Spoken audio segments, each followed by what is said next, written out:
मैत्रिणी, ज्योत्स्ना रेसिपीमध्ये आपले खूप खूप मनापासून स्वागत आहे।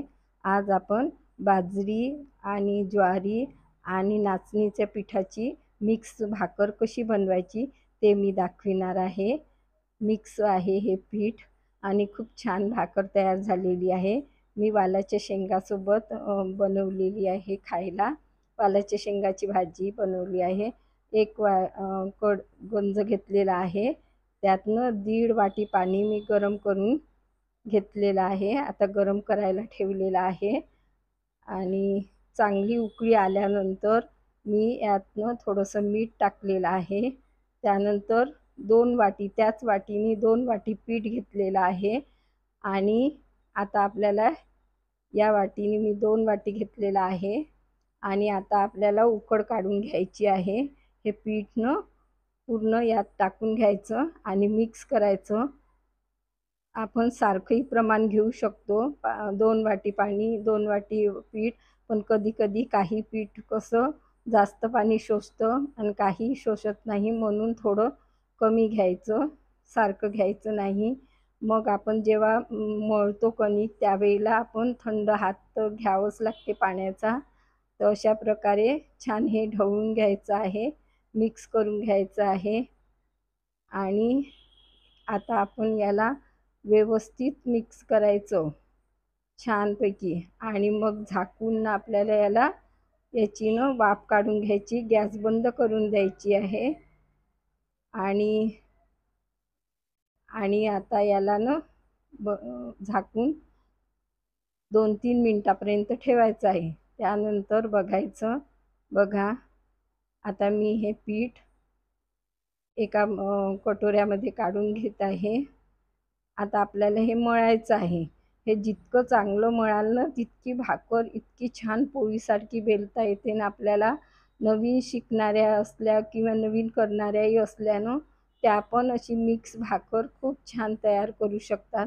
आता हे गरम आहे तर थोडं मी थंड पाण्याचा हात घेत जाते आणि ही छान मळून काढते आणि छान भिजवून घ्यायची आहे व्यवस्थित।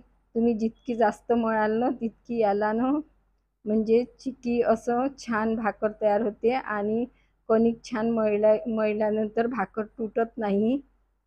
आता हे गरम आहे, हाताला लासत आहे, तर म्हणून मी थोडं थंड पाण्याचा हात घेत जाते आणि मळत आहे। थोडी गरम असतानाच मळली ना खूप छान तयार होते।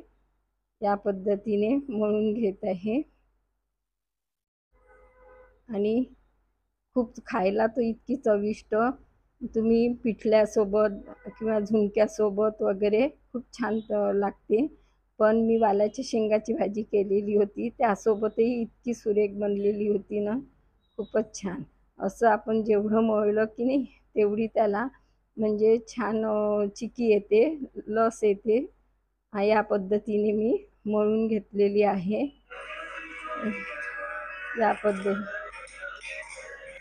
या पद्धतीने मळून घेतलेली आहे। मध्येच माझ्याकडे पाहुणे आले, तर काय होतं कधी रेसिपी करता मध्येच पाहुणे आले तर आपल्याला ती रेसिपी बाजूला ठेवावं लागते आणि पाहुण्यांचं करावं लागतं। तुमच्यासोबतही असं झालेलं आहे का कधी? मी मग त्यांचा नाश्ता पाणी चहा वगैरे झाल्यानंतर ही मग पुन्हा शूट करत आहे अर्धी रेसिपी। नाश्ता झालेला होता त्यामुळे आता मी बाकीची कणिक ठेवून दिली आणि चारच भाकरी घेतल्या मग बनवायला, कारण की भूक नव्हती। मग मी या आता बेलून घेते, एक गोळा घेतलेला आहे आणि याला छान असं थोडं घोळण घेतलेलं आहे आणि छान असं बेलून घ्यायचं। इतक्या छान तयार होतात ना या भाकरी, खूपच छान आणि पातळ तयार होतात, मस्त। मोठ्या पण करू शकतो, पण माझ्याकडे थोड्या लहानच भाकरी आवडतात म्हणून मी थोड्या लहान करत आहे आणि अशा मस्त पातळ होतात ना। अशा प्रकारे मी भाकरी तयार करून घेतलेली आहे।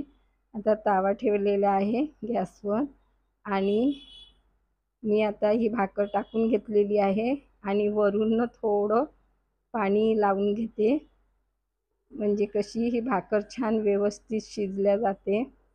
आता थोडी झाल्यानंतर हिला न पलटवून घ्यायची आहे आणि एका साईडनी अजून चांगली शेकून घ्यायची. आता मी दुसऱ्या साईडनी पलटवून घेते आणि छान फुगतातही या भाकरी आणि खायला ते इतक्या चविष्ट आणि पौष्टिक राहतात. मी ह्या मिक्स पिठाचे केलेला आहे भाकर आणि नुसत्या नाचणीची पण खूप छान होते. त्याची पण मी रेसिपी दाखविणार आहे. आता बघा मी ही एक तयार करून घेतलेली आहे. आता काढून घेते. दुसरी पण याच प्रकारे मी तयार करून घेत आहे. वरून थोडं पाण्याचा हात लावून घ्यायचा, म्हणजे कशी ही छान व्यवस्थित शिजल्या जाते.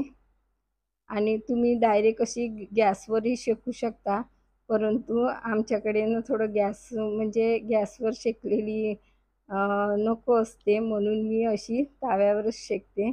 कधी कधी काय होते ही खूप टम्म फुगते, कधी कधी तितकी जास्त फुगत नाही, होते कधी कमी जास्त, खूप छान तयार होतात. अशा प्रकारे मी भाकरी बनवून घेतलेल्या आहे बघा. आणि वालाच्या शेंगाची भाजी, मिरची, कांदा घेतलेला आहे.